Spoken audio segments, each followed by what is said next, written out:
Let them count you out. Let them write your story like it's over. But know this comeback is personal. This isn't about proving anything to the world. It's about settling the score with the old you, the one who quit, the one who hesitated, the one who lived under fear, insecurity, doubt, and comfort. That version you died when the pain hit and the fire's now. What's something relentless, something cold-blooded, something hungry. This time, you ain't coming back to be liked. You're coming back to destroy the silence that buried your truth. You've been down. You've been broken. But being down doesn't mean you're done. It means you're building. Because the real fight starts when everyone thinks you're finished. When no one is watching, that's when you train. That's when you bleed. That's when you crawl through your demons, claw your way out of your rock bottom, and rise with nothing but willpower in your fists. No backup. Just pain and purpose. This comeback doesn't need a crowd. It needs commitment. You're not doing this for revenge. You're doing it for redemption. Because you know how far you've fallen, and now you're ready to climb. Climb with broken bones, shattered dreams, and fire in your gut. The mission is simple: never go back to who you used to be. This time you're stepping into the arena not as a victim, but as a warrior forged by suffering. You are not weak. You were just resting in hell. But now you've woken up. Now you've remembered who you are. You've remembered the unfinished battles, the unspoken dreams, and the promise you made to yourself to rise. No matter how many times life slammed you into the ground, you've got nothing left to prove to them, but everything to prove to yourself. And that's why this comeback hits different. It's personal. Because it's not about the finish line anymore. It's about the fight. The daily war against the weaker version of you. That's the real enemy. And every step you take forward, you kill that weakness. You silence those doubts. You bury that fear. So Lisa, lock in. This ain't a return. It's a resurrection. You didn't just survive. You evolved. And now every scar is a weapon. Every failure is fuel. And every moment of pain, that's the blueprint for your rise. TH Comebase KTI's team personnel. When the world thinks of a comeback, they imagine flashing lights, applause, and headlines. But that's not this. This comeback is raw. It's quiet. It's soaked in sweat, blood, and tears that no one will ever see. It doesn't happen on a stage. It happens in isolation when nobody's watching and nobody cares. Because this time, it's not about showing them what you're capable of. It's about reminding yourself of who the hell you really are. You're not doing this for followers, praise, or a standing ovation. You're doing it because something inside you snapped, and now you're done living below your potential. When you've fallen hard enough, when you've tasted defeat, so bitter it sticks in your throat for years, you realize the applause of others means nothing. It can't save you. It can't heal you. The noise fades, and you're left with silence. That's where the truth lies. In that silence, you confront your reflection. You face the weak version of yourself that gave up, the one who blamed others, the one who folded under pressure. And you make a vow not to impress the crowd, but to never let that version of you in again. That's what this comeback is really about. Accountability to the person staring back at you in the mirror. You know what hurts more than failure? Living with the guilt of knowing you never gave it everything. Of knowing you had more inside you and still settled. That's a pain that doesn't go away. It stays with you. It gnaws at you. And eventually, if you let it, it becomes the fuel that ignites your return. Not because someone doubted you. Not because someone left you. But because you betrayed yourself. That betrayal becomes your mission. And when you finally decide to answer that pain, it turns into a personal war. One that no outsider can understand. This comeback isn't a grand announcement. It doesn't need a social media post or a motivational quote. It's gritty, it's quiet, and it's relentless. It's you getting up at 4 a.m. when the world's asleep. It's you running when your lungs are on fire. It's you putting in reps when your body's screaming to stop. It's you grinding day after day, not for likes, not for praise, but because you're tired of lying to yourself. That's what makes it personal. You've seen who you can be, and you're not stopping until you become that vertex. People will ask, what changed? And you won't have the words to explain it because it wasn't a speech or book or video. It was a moment, a painful, private, soul-shattering moment when you realized you couldn't live another day being less than what you're capable of. That realization isn't for anyone else to understand. It lives in your bones. And every step you take on this journey forward, You're burning away the excuses, the lies, the self-pity. Not for attention, but for liberation. When it's personal, it's permanent. Because you're not fueled by temporary hype. You're driven by something deeper, something primal. You've looked at your past and said, never again. You've buried the version of yourself that was soft, that was scared, that made peace with being average. And now you rise, quietly, with purpose. This comeback won't be televised, but it will be felt. Not by the world, but by you. And that's all that matters. Most people think the enemy is out there. The haters, the doubters, the obstacles, the system. But they're wrong. The real enemy, the one sabotaging your progress, the one whispering, you can't, the one making you quit is the old you. The version of yourself that gave in to comfort, that avoided the hard path, chose easy over effort, safety over suffering. That version of you didn't want greatness. It wanted survival. And now if you're serious about a comeback, that version has to die. You don't get to evolve while dragging dead weight. You've got to kill the habits, the excuses, and the mindset that held you back. Look at your past self honestly. The one who said, I'll start tomorrow. The one who broke promises to themselves every time things got tough. That person was weak. Not because they failed, but because they refused to fight. They chose comfort instead of chaos, numbness instead of discipline. And now you're still paying for those choices. The gaps in your life, the regret, the wasted time. That's all in the old you. You've got to get pissed off about that. You've got to take that version of yourself personally because they've been standing in your way for too long. And the only way forward, confrontation, not with anyone else, with you. The comeback isn't a straight line. It's a daily war. And the battlefield is inside your own mind. Every time you skip the work, every time you negotiate with weakness, every time you say, it's fine, that old version starts creeping back in. You know the one, the lazy one, the scared one, the one who quit last time. He doesn't knock on the door. He breaks in when your discipline slips. So if you want to rise, if you want this comeback to stick, you have to fight that version of you every single day. Not once, not sometimes, every day. People love to blame the world. They point fingers at others for where they are in life. But the truth is it was you, your decisions, your mindset, your lack of grit. And the good news, that means you have the power to change it. You just have to be ruthless with the old you. You can't reason with your weaknesses. You can't be polite with your past. You have to drag that version of yourself into the dirt and bury them with every rep, every mile, every second of suffering. Because the new you doesn't have room for excuses. This fight isn't glamorous. There are no cameras, no claps, no good job. It's just sweat, silence, and pain. But it's worth it. Because every time you get up when you don't want to, every time you face what used to break you, you're building a new identity. One that's unbreakable. One that's forged through fire. And every time that old version tries to show up again, you remind it who you are now. Not by talking, but by working. You don't talk to weakness. You outwork it. The old you is still in there waiting for you to slip. But this time you're not giving it the chance. You're not here to transform. That means no more soft moves. Just one day off. No more, I've done enough. Enough is never enough when you're trying to erase the person who nearly destroyed your life. This comeback is fueled by a need to be better than you've ever been.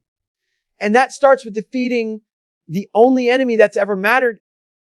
The version of you that never wanted to suffer for something greater. Everyone wants transformation, but no one wants the suffering that builds it. Everyone wants strength, but they don't want the silence that sharpens it. The real growth happens where nobody claps, where nobody sees you bleeding, where nobody even knows your name. That's the truth most people run from. They want to train in the spotlight, but the spotlight doesn't build you. The dark does. The lonely grind, the 4 a.m. alarms, the quiet room where your thoughts scream you louder than the weights ever could. That's where you either break or become something savage. Silence isn't empty. It's where the truth lives. It's where the mask comes off. When there's no music, no motivation, no one pushing you, you face your demons raw. That's when the voices in your head get louder. You're not good enough. Quit. Rest. It doesn't matter. And that's when you've got to choose. You either fold under the pressure or you stand up and keep pushing through it. That decision in silence. That suffering when no one's watching. That's what separates the driven from the average. It's not about showing the world. It's about showing you pain doesn't lie. You can fake confidence. You can pretend you're strong on the outside. But when your body is screaming, when your mind is exhausted, when every cell in you is begging for relief, then we find out who you really are. In that suffering, you meet the real version of yourself, not the one with plans, the one with execution, the one who doesn't care about comfort, the one who understands that suffering is the rent you pay for greatness. And you either pay it willingly or you stay soft forever. Nobody claps for the lonely nights. No one celebrates your early mornings. No one gives you a trophy for working in silence while everyone else sleeps, scrolls, or talks. That's fine. You don't need them. Because the strongest people in this world aren't motivated by applause. They're motivated by purpose. That deep, unshakable voice inside that says, I refuse to live soft. That's the fuel, not the camera, not the praise. Just pain, discipline, and silence stacked into something unbreakable. Suffering, the enemy, it's the gatekeeper. The world doesn't hand you greatness. It makes you earn it in discomfort. The pain strips away your lies, your excuses, your ego. Every session in the dark, every mile on broken legs, every day you grind through exhaustion, you're carving a new identity. It's violent. It's ugly. It's lonely. But it's real. And real strength isn't built when things are easy. It's built when you're deep in the trenches with no way out but through. So the next time you find yourself alone, hurting, ready to give up, understand this. You're exactly where you're supposed to be. That's the place greatness lives. In that silence, in that suffering, you don't run from it. You don't numb it. You embrace it. Because when the dust settles and the world finally sees what you become, they'll think it happened overnight. But you'll know it was built in the shadows, one brutal rep at a time. When you're staring down the barrel of your past mistakes, it's easy to think that revenge is the only way to set things right. But the truth is, revenge only fuels the fire of negativity. Instead of chasing after what you think you're owed, you shift your focus inward. Redemption isn't about settling scores with the world. It's about reclaiming your dignity, rewriting your story, and proving to yourself that you can rise above every failure and every betrayal. It's a quiet resolution to rebuild what was broken inside you, brick by brick, rep by rep. Every bitter moment, every setback is a chapter in your personal war story. Revenge may satisfy that immediate itch of retribution, but it leaves behind a trail of emptiness and regret. Redemption, on the other hand, is a longer, more enduring battle. It's a process of undoing the damage within yourself, of paying back your soul in full. When you choose redemption, you commit to a transformation that is far deeper than any fleeting act of revenge. It reshapes you from the inside out, leaving no room for the ghost of your past to dictate your future. Revenge is reactive. It's the emotional knee jerk that comes when you feel wronged. But redemption is proactive. It's the rigorous grind you embrace because you refuse to be defined by others' missteps or by your own mistakes. You train relentlessly, not to tear someone else down, but to construct an unshakable inner fortress. It's about proving to yourself that you're more than the sum of your failures. Each moment of growth, every drop of sweat, is a step toward the redemption that no one can take from you. While revenge may give you a temporary high, its satisfaction is as fleeting as a spark in the wind. Redemption, however, lingers. It's built on long nights of self-reflection, on pushing through the discomfort when every part of you wants to quit. It's knowing that every time you choose discipline over distraction, every time you choose perseverance over bitterness, you're chipping away at the person you once were. Redemption is about crafting an identity that's unbreakable, a testament to the fact that you are capable of rising beyond every obstacle without stooping to the level of those who tried to hold you down. In the journey toward redemption, every obstacle transforms into a lesson. Every failure is a red letter moment carved into your soul, reminding you of the cost of complacency. It's not a path paved with easy victories. It's a brutally honest confrontation with your shortcomings. But with every scar you earn, with every rep that pushes you beyond pain, you're writing a narrative of transformation that shames revenge into irrelevance. Redemption becomes the true mark of strength, a quiet triumph that doesn't need the validation of others. Ultimately, you're choosing redemption over revenge means you're choosing to be the master of your own fate. You realize that the true victory isn't in breaking someone else down, but in relentlessly building yourself up. It's in the daily grind where each sacrifice, each setback doesn't drive you into bitterness, but propels you toward a higher, Uncompromising standard. This journey is all about proving to yourself that no matter how many times you're knocked down, you can always rise stronger, wiser, and unburdened by the chains of past grievances. Rock bottom isn't the grave. It's the forge. It's not where you die. It's where you wake the hell up. People fear hitting that place, but they don't understand the power buried there.